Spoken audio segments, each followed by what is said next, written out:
ಹಿರಿಯ ಸಾಹಿತಿ ಎಚ್.ಎಸ್. ವೆಂಕಟೇಶಮೂರ್ತಿ ನಿಧನ.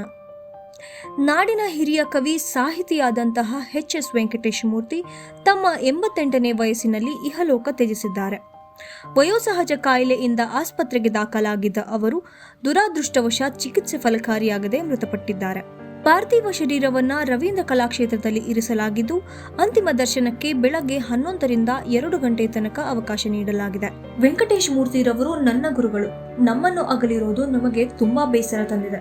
ಅವರ ಸರಳ ಕಥೆಗಳು, ಕವಿತೆಗಳು ಮನಸ್ಸನ್ನು ಆವರಿಸುತ್ತಿದ್ದವು. ಇರಬೇಕು ಇರುವಂತೆ ತೊರೆದು ಸಾವಿರ ಚಿಂತೆ, ಮಳೆ ಸುರಿಸಿ ಹಗುರಾದ ಮುಗಿಲಿನಂತೆ.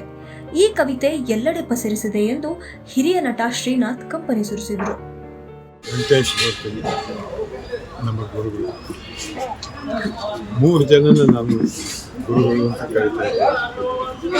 ಎಚ್.ಎಸ್.ವಿ, ಯಶವಂತರಾವ್, ವ್ಯಾಸರಾವ್. ಈ 3 ಜನ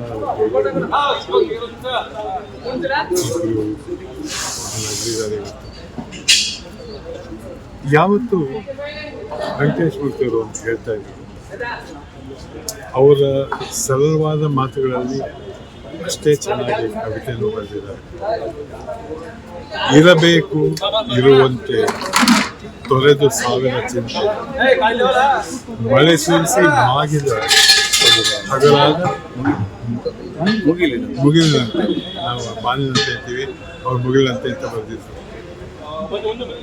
ತುಂಬ ಅರ್ಥ ಇದೆ ಇರೋದು. ನಾವು ನಮ್ಮ ಚಿಂತೆನೇ ಯೋಚನೆ ಮಾಡ್ತಾ ಇದಕ್ಕಾಗಲ್ಲ. ಕರಿ ಮೋಡ ನೀಲಿ ಆಕಾಶನ ಮುಚ್ಕೊಂಡಾಗ ಎಲ್ಲರೂ ಯೋಚನೆ ಮಾಡ್ತಾರೆ, ಏನಪ್ಪ ಹೀಗೆ ಅಂತ. ಆ ಮಳೆ ಸುರಿದು ಮತ್ತೆ ಹಸಿರಾಗಿ ನೀಲಿಯಾಗಿ ಕಳಿಸುವಾಗ ನಮ್ಮ ಮನಸ್ಸು ಹಾಗಾಗುತ್ತೆ. ಅದೇ ಥರ ಇರಬೇಕು ಅಂತ ಇದರಲ್ಲಿ ಸಾವಿರ ಅರ್ಥ ಸಿಗುತ್ತೆ.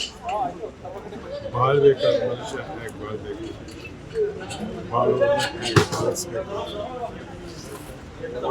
ನನ್ನ ದೃಷ್ಟಿಯಲ್ಲಿ ಸಾಹಿತ್ಯ ಅವರ ಹೃದಯದಲ್ಲಿತ್ತು.